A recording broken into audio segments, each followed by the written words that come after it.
Good afternoon. Smart ఇన్వెస్టర్కి స్వాగతం. Stock markets లో అమ్మకాల ఒత్తిడి కొనసాగుతోంది. ప్రస్తుతం క్రెడిట్ పాలసీ ఈ ఉదయం 11 గంటలకు ఆర్బీఐ గవర్నర్ రఘురామ్ రాజన్ ప్రవేశపెట్టిన క్రెడిట్ పాలసీ మార్కెట్స్ ను ఎటువంటి ప్రభావితం చేయలేదు, న్యూట్రల్ గా ఉన్నాయి మార్కెట్స్ అనుకునే పరిస్థితి నుంచి ఇప్పుడు నిఫ్టీ 8479 63 పాయింట్ల నష్టంతో ట్రేడ్ అవుతుంది. సో బోత్ సెన్సెక్స్ నిఫ్టీలో అమ్మకాల ఒత్తిడి కనిపిస్తోంది. అండ్ హైయర్ లెవెల్స్ ని చూస్తే సుమారుగా నిఫ్టీ 100 పాయింట్లు, సెన్సెక్స్ 400 పాయింట్ల నష్టంతో ట్రేడ్ అవుతున్నాయి. ఒక బాస్కెట్ సెల్లింగ్ చూస్తున్నాం. ఇన్ఫోసిస్ టెక్నాలజీస్, ఐటీసీ, రిలయన్స్ ఇటువంటి స్టాక్స్ లో మనం ఎక్కువ నష్టాలు చూస్తున్నాం. టాప్ లోజర్స్ లిస్ట్ లో కనుక మనం చూస్తే హెచ్సిఎల్ టెక్ లాంటి కౌంటర్స్, అలాగే టాటా మోటార్స్ టాప్ లోజర్, తర్వాత వేదాంత, హీరో మోటోకార్ప్, ఆర్కామ్, బిహెచ్ఎల్, హెచ్సిఎల్ టెక్ ఇటువంటి స్టాక్స్ అన్ని కూడా నష్టాల్లో ట్రేడ్ అవుతున్న సమయం ఇది. అలాగే లాభాల్లో ఉన్న స్టాక్స్ పరిస్థితి చూస్తే టెక్ మహీంద్రా టాప్ గెయినర్ గా ఉంది. అలాగే Asian paints, BPCL, bank of Baroda, PNB, Mahindra and Mahindra ఇటువంటి స్టాక్స్ లో లాభాలు చూస్తున్నాం. సో మానిటరీ పాలసీతో సంబంధం లేని కరెక్షన్ గా దీన్ని భావించాలి. ఎందుకంటే మనకు కొన్ని బ్యాంక్ ఆఫ్ బరోడా కావచ్చు, పిఎన్బి కావచ్చు, ఎస్బీఐ కావచ్చు, ఇవన్నీ గెయినర్స్ లిస్ట్ లోనే ఉన్నాయి. సో మానిటరీ పాలసీతో ఎటువంటి సంబంధం లేదు. ఇది ఒక షార్ప్ ర్యాలీ మనం చూసాం లాస్ట్ 4-5 సెషన్స్ లో. ఈ ర్యాలీకి ఇక్కడ బ్రేక్ పడింది.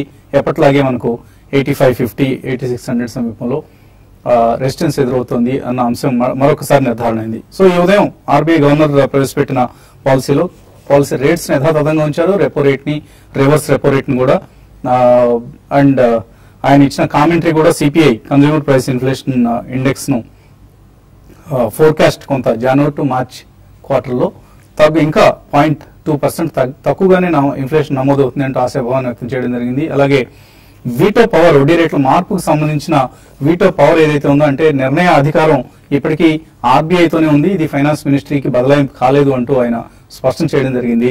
గ్రోత్ ఫోర్కాస్ట్ ను కూడా యథాతథంగా ఉంచారు, జీడిపి గ్రోత్ ఫోర్కాస్ట్ ను. సో ఇవన్నీ కూడా కొంత పాలసీ పాజిటివ్ గానే ఉందని చెప్పుకోవచ్చు మనకు ఆర్బీఐ సంబంధించిన. ఎందుకంటే ఎవరు కూడా ఇంట్రెస్ట్ రేట్స్ తగ్గుతాయని ఎవరు ఎక్స్పెక్ట్ చేయలేదు. ఏదో ఒక చిన్న సెక్షన్ ఆఫ్ మార్కెట్ మాత్రమే దీన్ని ఎక్స్పెక్ట్ చేసింది.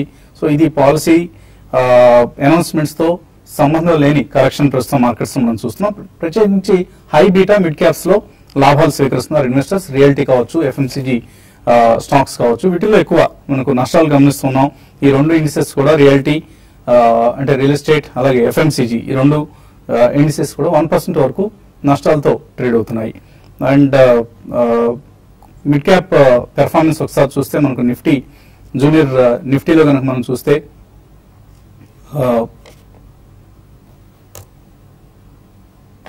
ఓకే, సో జూనియర్ నిఫ్టీ ఇక్కడ నెట్ లో నాకు ఇన్ఫాక్ట్ ఓపెన్ కావడం లేదు. So okay, Bajaj Finserv top gainer గా కనిపిస్తుంది నిఫ్టీ, జూనియర్ నిఫ్టీలో మనకు. అలాగే యూనియన్ బ్యాంక్, మదర్సన్ సుమి, Canara bank, MRF, REC, Indiabulls housing ఇటువంటి స్టాక్స్ లో ఎక్కువగా మనకు లాభాలు కనిపిస్తున్నాయి. అలాగే మిడ్ క్యాప్స్ లో నష్టపోయిన స్టాక్స్ లిస్ట్ చూస్తే United Breweries, McDowell, Siemens, Petronet, Shriram transport, RCom, Apollo hospitals, Federal Bank ఇటువంటి ఈ మధ్య బాగా పెరిగిన కౌంటర్స్ లో నష్టాలు చూస్తున్నాం. సో 8600 లెవెల్ దగ్గర ఎప్పట్లాగే ఎదుర్కొంటున్న రెసిస్టెన్స్ ఇప్పుడు కూడా ఎదురైంది. అంతకుమించి పెద్దగా ఆందోళన చెందాల్సిన పరిస్థితి కనపడట్లేదు. మార్కెట్స్ లో ప్యానిక్ కావాల్సిన అవసరం అయితే అంతకంటే కనపడట్లేదు. సో ఈ పరిస్థితి గురించి అనలిస్ట్ ఏమంటున్నారో అడిగి తెలుసుకుందాం. సో ఆర్బీఐ పాలసీ అయిపోయింది, కీ ఈవెంట్ అనుకున్నాం. సో పాలసీలో పెద్దగా ఒక నాన్ ఈవెంట్ గానే కనిపిస్తుంది ప్రస్తుతానికి మనకు కనిపిస్తున్న ట్రెండ్ బట్టి చూస్తే. So next going forward markets ఎలా రియాక్ట్ అవుతాయి అనుకుంటున్నారు? బేసిక్లీ ఇది నార్మల్ కరెక్షన్ అనే చెప్పాలండి. ఎందుకంటే ఈ రోజు మార్నింగ్ మనకి ఐఎండి అండ్ స్కైమెట్ వీళ్ళిద్దరు కూడా వచ్చి 98% లాంగ్ పీరియడ్ యావరేజ్ ఉంటుంది. ఎందుకంటే ఈ మంత్ డెఫిసిట్ అనేది 84% అనేది ఉంటే there is some confusion in the minds of people అండి. సో ఓవరాల్ గా around 98% LPI is really good అండి. సో దాని మూలాన ఫుడ్ ప్రైస్ ఇన్ఫ్లేషన్ పెరగదు అనే ఆశాభావం చాలా మంది ఎక్స్పర్ట్స్ కూడా వ్యక్తం చేస్తున్నారు. సిమిలర్లీ ఈ రోజు మనం రఘురామ్ రాజన్ గారి కామెంటరీ చూసిన ఓవరాల్ గా probably in the next 6 to 8 months 0.2% inflation CPI కూడా తగ్గుతుందని ఆయన చెప్పారు. So I think these are all positive signs అండి. మనకి ఇప్పుడు ultimately result season next 1 week దాకా ఉంటుంది. దాని తర్వాత రిజల్ట్ సీజన్ కూడా అయిపోతుంది. సో ఈ లోపల parliament stalemate we don't know. Land bill ఎట్లాగో అది వెనకబడ్డది కాబట్టి GST is only the suspense అండి. ఒకవేళ దానికి ఏదైనా వీళ్ళు సుముఖత చూపితే ఆపోజిషన్ వాళ్ళు డెఫినెట్లీ ఐ థింక్ మళ్ళీ పాజిటివ్ ట్రిగర్ ఉంటుంది. సో నార్మలీ ఇది 150 to 200 పాయింట్స్ కరెక్షన్ అనేది we should always use it to buy quality stocks అని మనం గతంలో కూడా చెప్తాను. We stand by the same view. So ఇప్పటికి ప్రస్తుతం మాత్రం మనకి ఈవెన్ బేస్డ్ ఎక్స్టర్నల్ కానివ్వండి డొమెస్టిక్ కానివ్వండి ఇంకేముండదండి, it again follow normal fundamentals. ఏదైతే స్టాక్ స్పెసిఫిక్ యాక్షన్ ఉంటుందో అది డెఫినెట్లీ కొనసాగే అవకాశం ఎక్కువ ఉంది. ఈ రోజు కూడా మనకి కొన్ని pharmaceuticals and fine chemical stocks, of course textile stocks ఇటువంటివన్నీ కూడా పార్టిసిపేట్ చేస్తున్నాయి. సో సెక్టరల్ చర్న్ అనేది ఉంది, మిక్స్ అండ్ మ్యాచ్ ఉంది. కొద్దిగా ప్లాస్టిక్ ప్రాసెసర్స్ మాత్రం ఎక్స్ట్రీమ్లీ స్ట్రాంగ్ పర్ఫార్మెన్స్ మనం చూస్తున్నాం. ఎందుకంటే జూలై ఒక్క నెలలోనే 21% క్రూడ్ పడ్డది కాబట్టి రా మెటీరియల్ పరంగా ఎవరైతే naphtha based crude based raw materials వాడతారో వాళ్ళన్నిటికి కూడా performance wise next few quarters to few years definitely బాగుంటుంది. కాబట్టి such kind of stocks are being bought in to at every fall and చాలా స్ట్రాంగ్ ప్రైస్ యాక్షన్ మనం చూస్తున్నాం. So be prepared over the next 10-15 days. Excellent opportunities వచ్చినప్పుడు తప్పకుండా quality stocks you should definitely buy at the first price point. So traders పరిస్థితి ఏంటి, ఎటువంటి trade చేయాలి ఈ సమయంలో? ట్రేడింగ్ అంటే మార్నింగ్ సెల్ చేసుకునే వాళ్ళు చాలా వరకు దగ్గరగా 80-70% స్టాక్స్ అన్ని కూడా కరెక్ట్ కావడం చూసాము. అయితే F&O స్టాక్స్ కాకుండా మిగతా స్టాక్స్ లో మాత్రం అప్ ట్రెండ్ అనేది ఉంది. మిడ్ క్యాప్ స్టాక్స్ లో మరి ముఖ్యంగా ఏవైతే రిజల్ట్ బాగా అనౌన్స్ చేసిన స్టాక్స్ కాబట్టి వాటితో లాంగ్ పొజిషన్ తీసుకొని ఇండెక్స్ అండ్ F&O స్టాక్స్ లో షార్ట్ పొజిషన్ తీసుకోవచ్చు. బట్ ఓవరాల్ ట్రెండ్ పరంగా చెప్పాలంటే నిఫ్టీ చూస్తే మనకి 8,300 నుంచి రివర్స్ అయ్యి 8,500 ఆ లెవెల్ దాకా రావడం చూసాం. ఇక్కడ ఈ లెవెల్ బాగా హ్యూజ్ రెసిస్టెన్స్ అనేది క్లోజర్ గా 86 దగ్గర ఉంది. అది లాస్ట్ ఒక 2 to 3 times ఇదే విధంగా చూసాము. కాబట్టి నిఫ్టీ కొంచెం చిన్న కరెక్షన్ అయ్యేది, పెద్దగా భయపడాల్సిన అవసరం లేదు. కాబట్టి ఓవరాల్ గా పొజిషన్ తీసుకునే వాళ్ళు మంచి రిజల్ట్ అనౌన్స్ చేసిన కంపెనీ ఈవెన్ F&O లో కూడా లైక్ ఆంధ్ర బ్యాంక్ ఒకటి షార్ట్ టర్మ్ అప్ ట్రెండ్ చాలా స్ట్రాంగ్ అప్ ట్రెండ్ ఉంది. కాబట్టి ఇది డిప్ దీన్ని బై చేసుకోవచ్చు. అదే అట్ ద సేమ్ టైం కొన్ని స్టాక్స్ ఈవెన్ PSU బ్యాంక్స్ లో చూసుకుంటే సిండికేట్ బ్యాంక్ హైయర్ లెవెల్ లో ఎగ్జిట్ కమ్మని చెప్తాను ఎవరైతే ఇన్వెస్ట్మెంట్ కూడా, ఎందుకంటే రిజల్ట్ బాగా ఇట్లా ఈ విధమైన ట్రెండ్ ఉంటుంది. తర్వాత రిలయన్స్ ఇన్ఫ్రా ఒకటి చాలా స్ట్రాంగ్, తర్వాత రిలయన్స్ క్యాపిటల్ ఒకటి కూడా చాలా స్ట్రాంగ్ ఉన్నాయి. ఇవి కూడా ఎవ్రీ డిప్ లో బై చేసుకోవచ్చు. అయితే రియాలిటీ కౌంటర్స్ లాస్ట్ 2-3 రోజులుగా చాలా స్ట్రాంగ్ అప్ ట్రెండ్ వచ్చి తర్వాత ఈ రోజు ఆగడం చూసాము. అయితే రియాలిటీ కౌంటర్స్ లో ట్రేడర్స్ మాత్రం IB రియల్ ఎస్టేట్ మంచి రిజల్ట్ అనౌన్స్ చేసింది.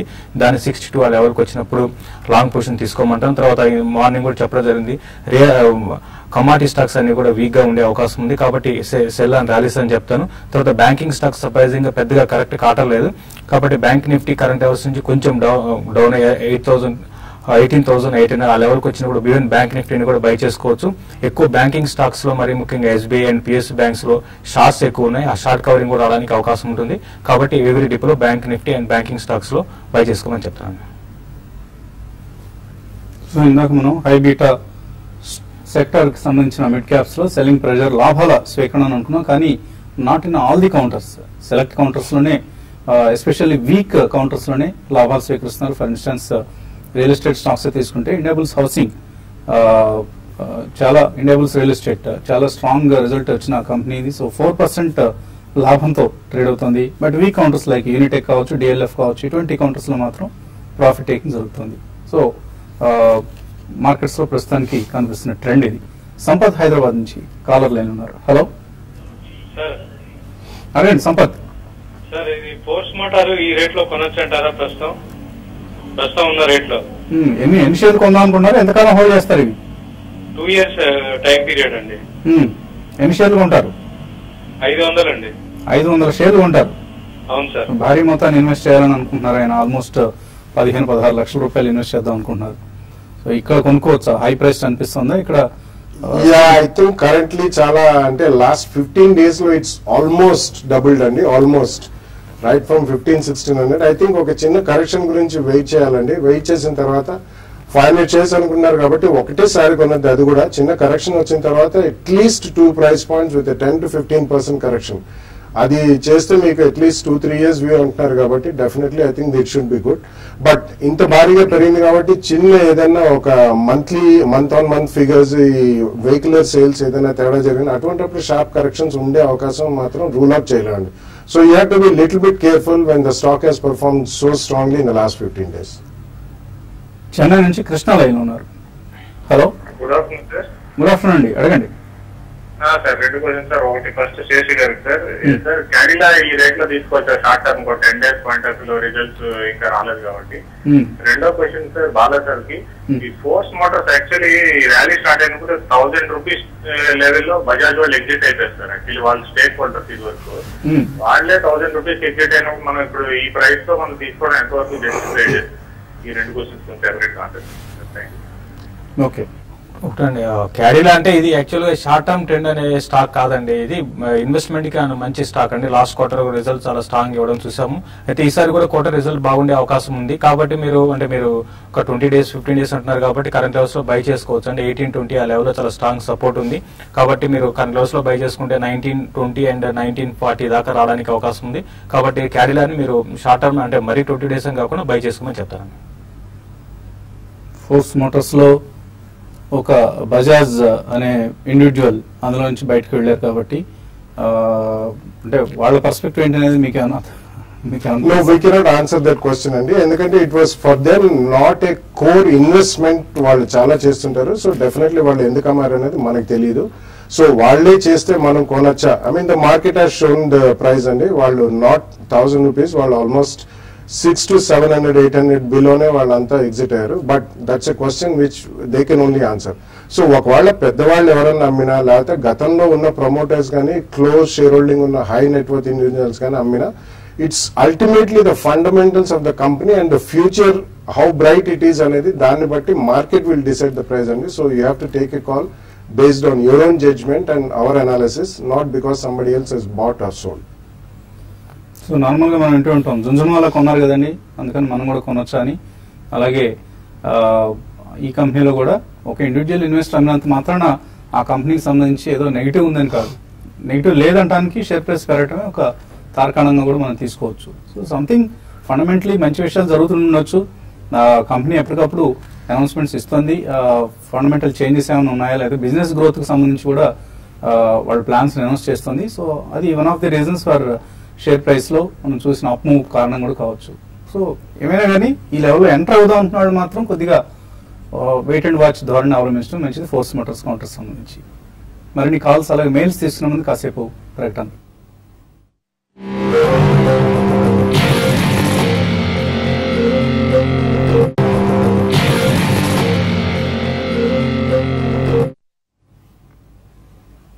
స్మార్ట్ ఇన్వెస్టర్ కార్యక్రమానికి తిరిగి స్వాగతం.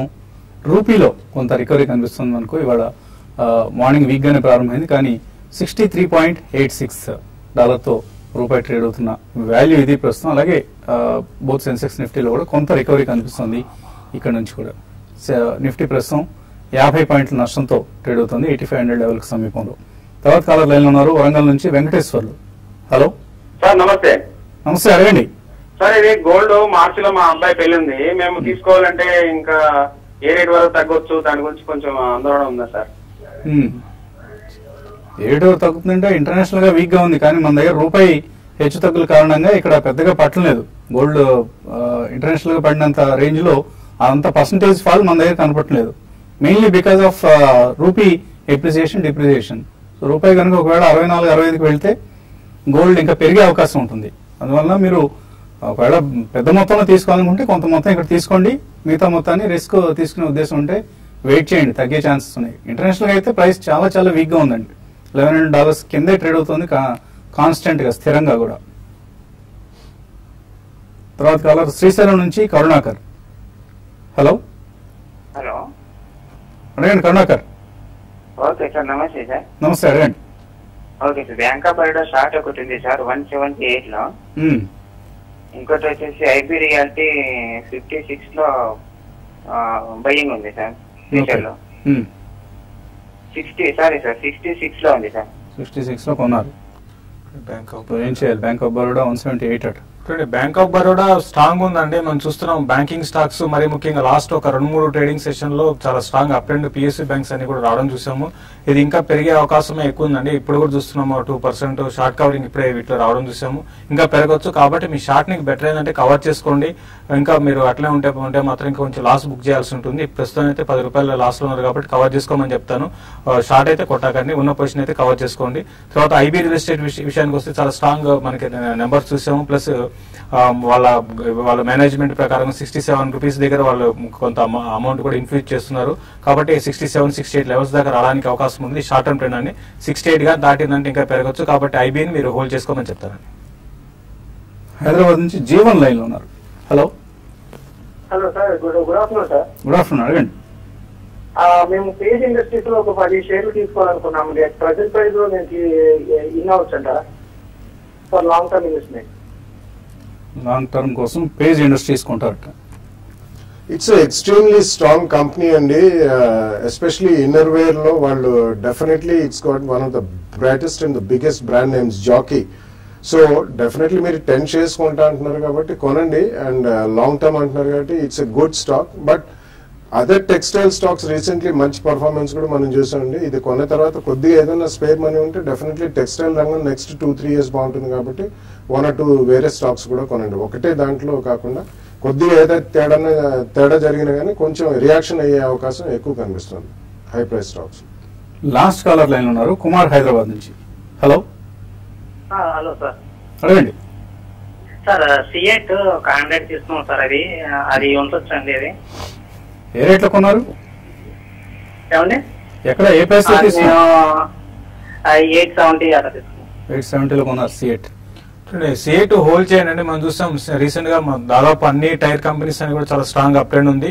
మీరు ప్రాఫిట్ ని ఇంకా కంటిన్యూ చేయమంటాను. మీరు అదే 10% ప్రాఫిట్ ఉన్నారు, ఇంకా పెరగొచ్చండి స్టాక్.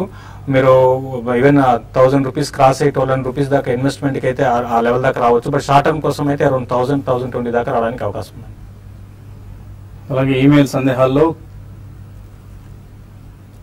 కొల్లి బెనర్జీ అడుగుతున్నారు, ఇంటర్నేషనల్ పేపర్ ఇది ఈ స్టాక్ లాస్ట్ 5 years గా హోల్డ్ చేస్తానట, హోల్డ్ చేయొచ్చా? బేసిక్లీ పేపర్ స్టాక్స్ కి అంత ఫ్యాన్సీ లేదండి మార్కెట్ లో. కానీ మధ్యలో అది చేతులు మారి international papers is an international company where they have substantial stake. మీకు ఓపెన్ ఉంటే నెక్స్ట్ 1 or 2 years బికాస్ ఈ ఈటైలింగ్ అనేది బాగా పెరుగుతుంది కాబట్టి all paper company which are into packaging and also news print and ఇతర స్టేషనరీ పేపర్ బాగానే ఉంటుంది.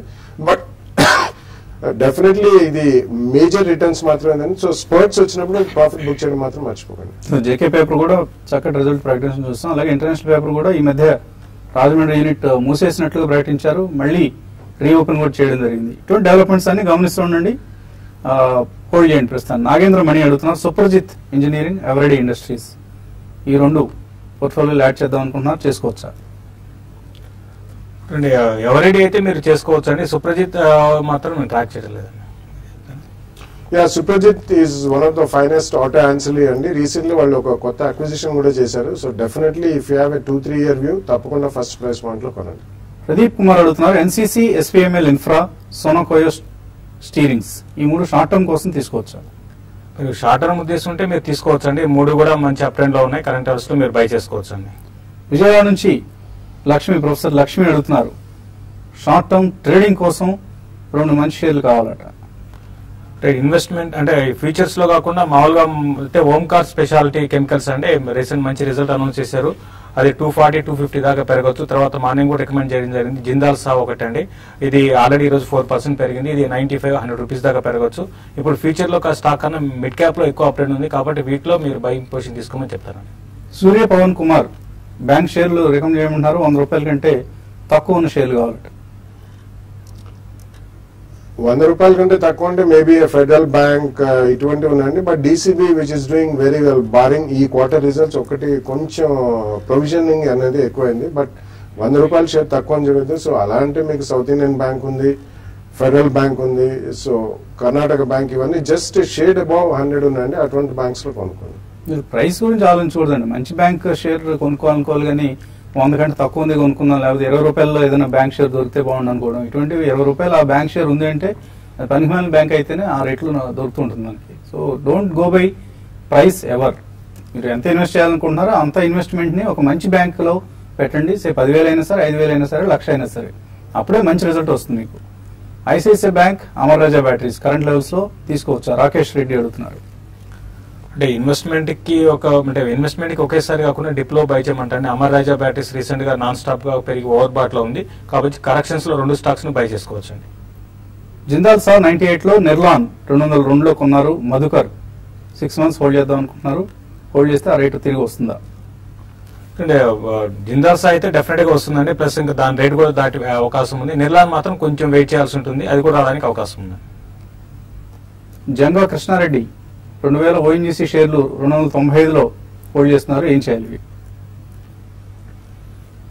I think you should come out అండి. డెఫినెట్లీ పర్ఫార్మింగ్ సెక్టర్స్ లో పెట్టాలి. ఓఎన్జీసీ గత 5 ఏళ్లుగా చూసిన చరిత్ర షేర్ హోల్డర్స్ కి ఏం రిటర్న్ ఇవ్వలేదండి. సో డెఫినెట్లీ అందులోంచి బయటపడి మీరు ఇతరత్ర ఆయిల్ మార్కెటింగ్ కంపెనీస్ లో పెట్టండి. మేబీ హెచ్పిసిఎల్, బీపీసీఎల్ అదే రంగంలో ఉండాలనుకుంటే. మీరు బాగా తగ్గింది 500 నుంచి 295కి వచ్చిన ఉద్దేశంతో కొనుంటే మాత్రం వెంటనే అకౌంట్ నుంచి ఎగ్జిట్ అయిపోండి. టెక్ మహీంద్రా 570 రూపాయలు కొన్నారు సుధాకర్ రావు. సిసిఎల్ ప్రొడక్ట్స్ 71లో కొన్నారు. హోల్డ్ చేయొచ్చా? అంటే మీరు సిసిఎల్ లో మంచి ప్రాఫిట్ లో ఉన్నారంటే ఇంకా హోల్డ్ చేయండి. రీసెంట్ రెసిస్టెన్స్ 220 లెవెల్స్ క్రాస్ అయిపోయింది. ప్లస్ రిజల్ట్ కూడా చాలా స్ట్రాంగ్ ఉన్నాయి. 260 దాకా రావచ్చు. 260, 280 లో మీరు కొంత 50% ప్రాఫిట్ బుక్ చేసుకోమంటారు. టెక్ మహీంద్రా కూడా ఇప్పుడే కొంచెం అప్ ట్రెండ్ రావడం చూసామని, ఎన్ని రోజులు కరెక్షన్ అయిపోయి కాబట్టి దాన్ని కూడా హోల్డ్ చేసుకోవాలి. అలాగే ఆంధ్ర బ్యాంక్ మీరు రాశారు 126 లో హోల్డ్ చేస్తామని. హోల్డ్ చేయండి. మీ rate maybe next 3 to 6 months లో వచ్చిన ఆశ్చర్యపోవడం వస్తుంది. కెనరా బ్యాంక్ 293లో తీసుకున్నట్టు అబ్దుల్ ఫరూక్. హోల్డ్ చేయొచ్చా? అంటే కెనరా బ్యాంక్ బాగా కరెక్ట్ అయిన బ్యాంక్ అండి. అయితే రీసెంట్ గా కొన్ని ఇప్పుడు చూస్తున్న లాస్ట్ ఒక 10 days నుంచి పిఎస్యూ బ్యాంక్స్ లో కూడా కొంచెం అప్ ట్రెండ్ ఉంది, మీరు హోల్డ్ చేయండి అని. కోనేటి రంగా అడుగుతున్నారు. జేబీఎం ఆటో తీసుకోవచ్చా లాంగ్ టర్మ్ కోసం? ఇక్కడ అది బిట్వీన్ 175 and 185 ఎక్స్ట్రీమ్లీ స్ట్రాంగ్ గా ఉందండి. సో ఈ క్వార్టర్ రిజల్ట్స్ ఇంకా రాలేదు. వచ్చిన తర్వాత I think you can take bet. వాళ్ళ బస్ ప్రాజెక్ట్ కూడా రీసెంట్లీ స్టార్ట్ అయింది. కొద్దిగా ఆశాజనకంగా ఉంటే డెఫినెట్లీ లాంగ్ టర్మ్ యూతే కొనొచ్చు. రాజమండ్రి నుంచి విశ్వనాథ్ అడుగుతున్నారు. ఓవర్ వెయిట్, అండర్ వెయిట్ అంటే ఏంటి? నార్మల్ గా బ్రోకింగ్ కంపెనీస్ వాళ్ళ రికమెండేషన్స్ లో we are overweight on so and so stock, లేకపోతే we are underweight on so and so stock అని చెప్తూ ఉంటారు. అంటే దే ఆర్ ఎక్స్ట్రీమ్లీ పాజిటివ్ అంటే ఓవర్ వెయిట్ అని అంటారండి. If they are negative or extremely negative underweight అంటారు. So overweight and underweight అనేది వాళ్ళు ఇచ్చే రేటింగ్ ని బట్టి ఉంటుందండి. So if they are positive it's over weight, if they are negative it's underweight. So overweight అంటే మేము కొనండి అని రికమెండేషన్ ఇచ్చినట్లండి. బై అని అంటాం కదా, అలా ఓవర్ వెయిట్ అని ఇస్తారు. ఒకవేళ వాళ్ళు బేరిష్ గా ఉన్నారు, ఈ స్టాక్ అమ్మేసుకోండి, మాకు నిరాశజనకంగా ఉంది కంపెనీ అనుకుంటే అండర్ వెయిట్ అంటారు. అంటే సెల్ రికమెండేషన్ ఇచ్చినట్లు అలా అర్థం చేసుకోవాలి. శ్రీనివాసరావు అడుగుతున్నారు. స్నోమెన్ లాజిస్టిక్స్ 113 రూపాయలకు ఉన్నారు. హోల్డ్ చేయొచ్చా? హోల్డ్ చేయండి. అంటే రీసెంట్ గా బాగా అప్ ట్రెండ్ కి వచ్చింది. 80 లెవెల్స్ నుంచి ఇంకా పెరగవచ్చు అండి. 120 కానీ క్రాస్ అయిందంటే 140 దాకా రావచ్చు. ఈవెన్ బిల్లు కూడా పార్లమెంట్ లో పాస్ అయితే ఈ స్టాక్స్ అన్ని కూడా బాగా పెరిగే అవకాశం ఉందండి. సునీత అడుగుతున్నారు. NIIT 80 రూపాయలు హోల్డ్ చేస్తున్నారు. హోల్డ్ చేయొచ్చా? ఐ థింక్ డెఫినెట్లీ హోల్డ్ చేయమని చెప్తానండి. రీసెంట్లీ డిజిటల్ ఇండియా ఇనిషియేటివ్ తర్వాత definitely skill development and digital India అయిన తర్వాత it's a good company and very good management. కాబట్టి going forward I think will make good money. So indices లో కొంత recovery కనిపిస్తుంది మనకు. బోత్ బ్యాంక్ నిఫ్టీ అలాగే Sensex Nifty మళ్ళీ 8500 లెవెల్ పైన ట్రేడ్ అవుతుంది. సో లోవర్ లెవెల్స్ లో బయింగ్ వస్తుంది. మనం ప్రోగ్రామ్ ప్రారంభంలో అనుకున్నాం అంతగా ఆందోళన చెందాల్సిన కరెక్షన్ కాదు, ఇది నార్మల్ కోర్స్ లో వచ్చే కరెక్షన్ లాంటిది ఇదని. సో ఇది ఇవాల్టి స్మార్ట్ ఇన్వెస్టర్. రేపొద్దున బిజినెస్ బ్రేక్ఫాస్ట్ లో మళ్ళీ కలుగుతాం.